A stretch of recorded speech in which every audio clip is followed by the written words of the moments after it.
साथियों 22 से 27 सितंबर के बीच आप टीआरई 4 का एग्जाम दे रहे होंगे। आप हिंदी साहित्य के छात्र हैं तो भाई यह टेस्ट सीरीज आपके लिए बहुत महत्वपूर्ण होने जा रहा है।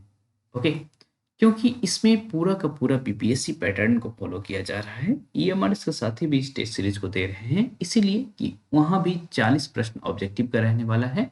हालांकि उनका बैच जो मेंस बैच है अलग है, वहाँ सब्जेक्टिव की भी तैयारी करवाई जा रही है, लेकिन ऑब्जेक्टिव हम बीपीएससी टीआरई 4 के साथियों के साथ ही करेंगे।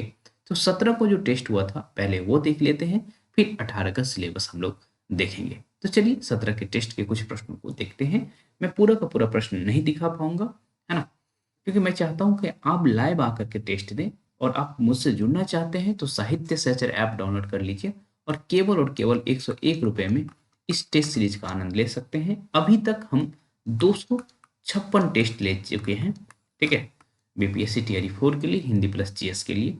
तो भाई अब इससे अधिक क्या किया जाए 101 रुपये में, लेकिन मैं इससे अधिक भी कर रहा हूँ, ठीक है।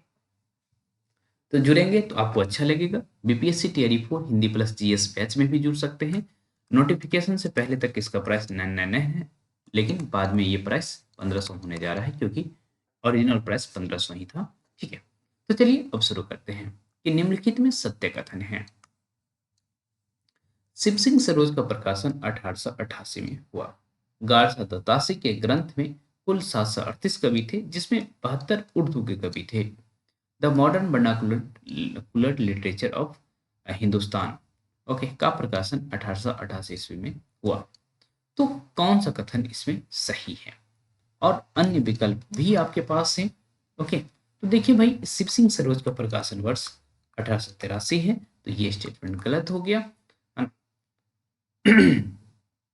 उसके बाद आप देख पा रहे हैं गारसा दत्तासी के ग्रंथ में 738 कवि तो हैं, ठीक है, लेकिन 72 हिंदी के कवि थे, बाकी उर्दू के कवि थे, ठीक है। तो यहाँ जो उर्दू लिखा हुआ है वास्तव में यहाँ हिंदी लिखा होना चाहिए था, ठीक है। तो इसे आप दिमाग में रखेंगे, ठीक है। तो उत्तर हो जाएगा ये, ठीक। चलिए, निम्नलिखित में सत्य कथन नहीं है। ओके, जब डब्ल्यू बी टीजीटी का एग्जाम हुआ था, बहुत सारे स्टूडेंट ना ये आके बोले थे कि भाई 60 में से 57 क्वेश्चन आप क्लास में कर, और हमारे साथ एक जुड़ी हुई स्टूडेंट थी, 57 का 57, सॉरी, आई थिंक 55 क्वेश्चन वो सही करके आई। ओके, तो आप समझ सकते हैं कि भाई क्या स्थिति है, ठीक। किसी ने 53 क्वेश्चन सही किया, तो आप समझ सकते हैं कि भाई इस लेवल की तैयारी करवाई जा रही है। तो मैं चाहता हूँ टीआरई 4 में भी अधिक से अधिक स्टूडेंट सेलेक्ट हों। ओके, इसके लिए ये काम किया जा रहा है और लगातार मैं इतने दिनों से नॉन स्टॉप काम कर रहा हूँ, ठीक है। आज ये ब्लिंक क्यों कर रहा है स्क्रीन, ठीक है। चलिए, ये बहुत सारा टैब खुला हुआ हो सकता है, इस वजह से ऐसा हो रहा हूँ। तो हिंदी साहित्य का अतीत दो भागों में है और इसके लेखक विश्वनाथ प्रसाद मिश्र है, ठीक है। पहला स्टेटमेंट ये है, सुमन राजे और मोहन अवस्थी ने आदिकाल को आधार काल कहा है, ठीक है। राहुल संकृत्यान ने आदिकाल को सिद्ध सामंत काल कहा है, ओके। और नहीं है आपको कहाँ कहा गया है? देखिए, ये स्टेटमेंट सही है, ये भी स्टेटमेंट सही है और ये भी स्टेटमेंट सही है। आप तीनों स्टेटमेंट से एक भी चूज नहीं कर पा रहे हैं, इसलिए आप लगाएंगे उपयुक्त में से कोई नहीं, ठीक है। और मुझे लगता है बीपीएससी टीआरई 4 इसीलिए मुश्किल है, ये दो विकल्प बहुत मुश्किल कर देता है। हिंदी साहित्य सत्य कथन है। हिंदी साहित्य का वैज्ञानिक इतिहास दो खंड में है, जो गणपति चंद्र गुप्त द्वारा लिखा गया है 1965 में, ठीक है। हिंदी काव्य धारा के लेखक आदिकाल को सिद्ध सामंत काल कहा है। अब ये थोड़ा सा मुश्किल हो जा रहा है। हिंदी काव्य धारा के लेखक कौन है, पहले तो ये आपको पता होना चाहिए। तो राहुल संकृत्यायन है, ओके, और इन्होंने सिद्ध सामंत काल कहा है। हिंदी साहित्य की पीठा का संपादन धीरेन्द्र वर्मा ने किया है। तो भाई आपसे पूछा गया था सत्य कथन है, तो ये स्टेटमेंट गलत है। सत्य कथन ये नहीं है, ये राजबली पांडे है, आपको याद, ओके, राजबली पांडे, ठीक। हालांकि ये दो स्टेटमेंट सही है, इसी वजह से इन दो स्टेटमेंट के सही होने की वजह से ये सही हो जाएगा, ठीक है। हालांकि ये स्टेटमेंट गलत है, ठीक है। तो दो सही है, दो चूज कर पा रहे हैं, इसलिए आपको उपरोक्त में से एक सही लगा, क्योंकि थियरी 4 में मैथ्स भी आने वाला है, इसीलिए कुछ इस तरह से भी कोई प्रश्न में विकल्प तैयार कर देता हूँ। ओके, कि थोड़ी बहुत आप मैथ्स की भी प्रैक्टिस करते रहे। ठीक है, तो चलिए इस प्रश्न को देख लीजिए। भाषा काव्य संग्रह और नगेंद्र द्वारा संपादित हिंदी साहित्य का इतिहास के प्रकाशन वर्ष में अंतर है। तो भाषा काव्य संग्रह का प्रकाशन वर्ष 1873 है और नगेंद्र द्वारा संपादित पुस्तक का जो हिंदी साहित्य का इतिहास है उसका प्रकाशन वर्ष 1973 है। तो दोनों के बीच 100 वर्ष का अंतर है। ठीक है, तो देखिए 10 का स्क्वायर होता है 100, 5 का स्क्वायर 25 दिया 75। ठीक है, 10 इंटू 9 90। ठीक है, तो 100 साल का अंतर है, इसलिए ये उत्तर हो जाएगा। ओके, तो कभी कभी ये भी काम किया जाएगा। एक मैथ्स वाली बात और की गई है, मैं सारा प्रश्न नहीं दिखा रहा हूँ। ओके, हाँ ये प्रश्न देखिए, सिंधु के विषय में सत्य टिप्पणी है।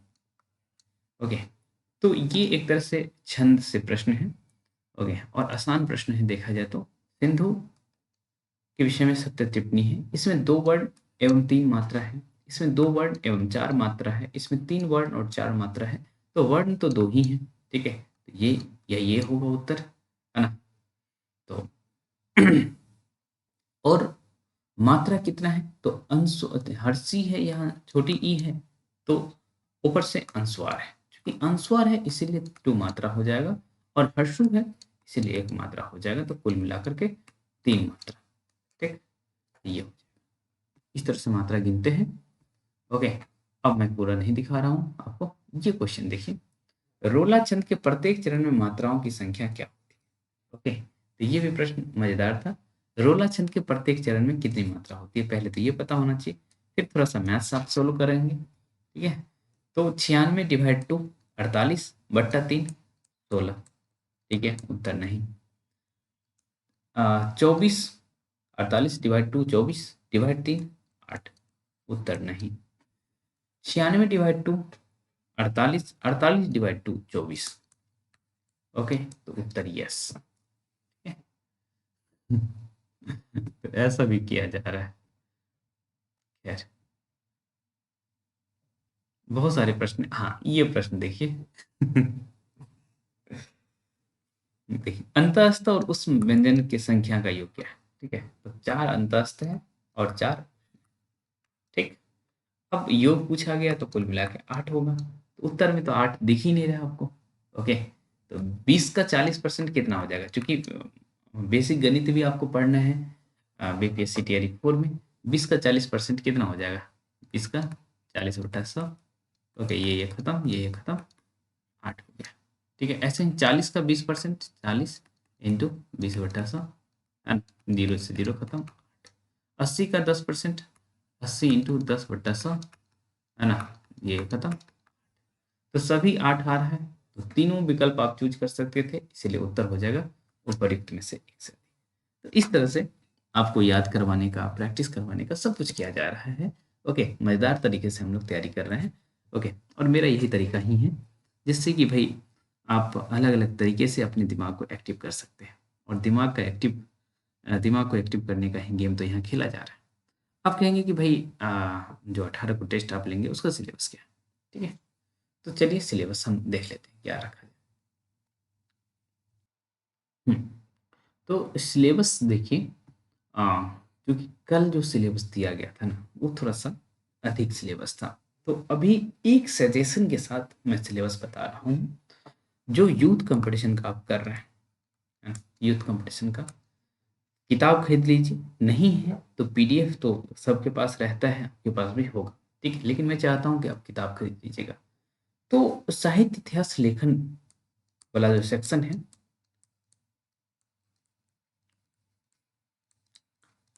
ओके, वो शुरू होता है कितने पेज से, 9 पेज से, और मैंने कल दिया था आपको 22 पेज तक, लेकिन मैं अभी देख रहा हूँ उस पीडीएफ में 27 पेज तक है।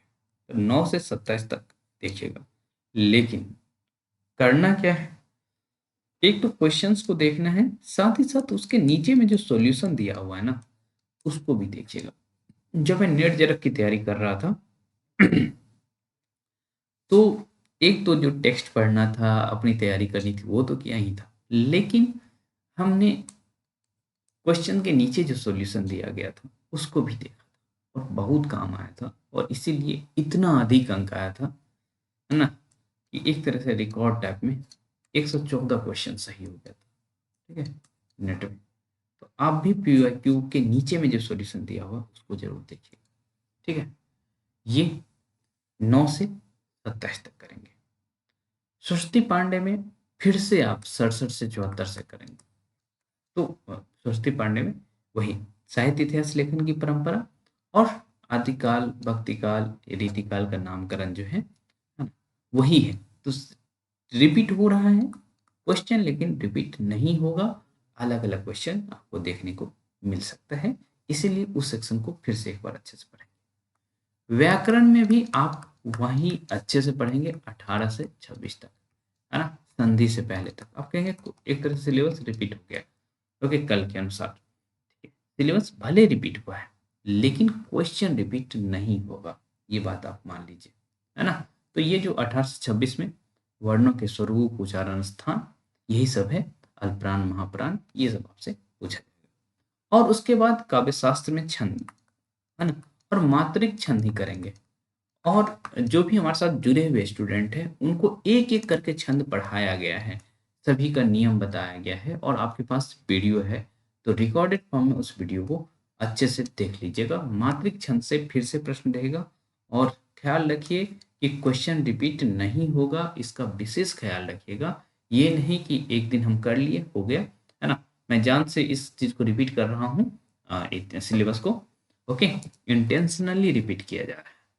इसमें ऐसा नहीं है कि मैं काम बचा रहा हूँ, ओके, मैं कुछ और क्वेश्चन बनाना चाह रहा हूँ, ओके, जिससे कि आप लोग को ये तो पता चले कि भाई ऐसे भी हो सकता है। ठीक, उम्मीद करते हैं कि कल रात में 10 बजे मिलेंगे, है ना, मतलब कल क्या, 18 को रात में 10 बजे आप मुझसे मिलेंगे। जब भी आप वीडियो देख रहे हैं, वैसे 12:18 रात का हो रहा है, 12:18 AM हो रहा है अभी जब मैं रिकॉर्ड कर रहा हूँ तो। ठीक है, तो जो नए साथी हैं वो जुड़ सकते हैं हमारे साथ साहित्य सर्च ऐप पर, हिंदी और जीएस दोनों के लिए।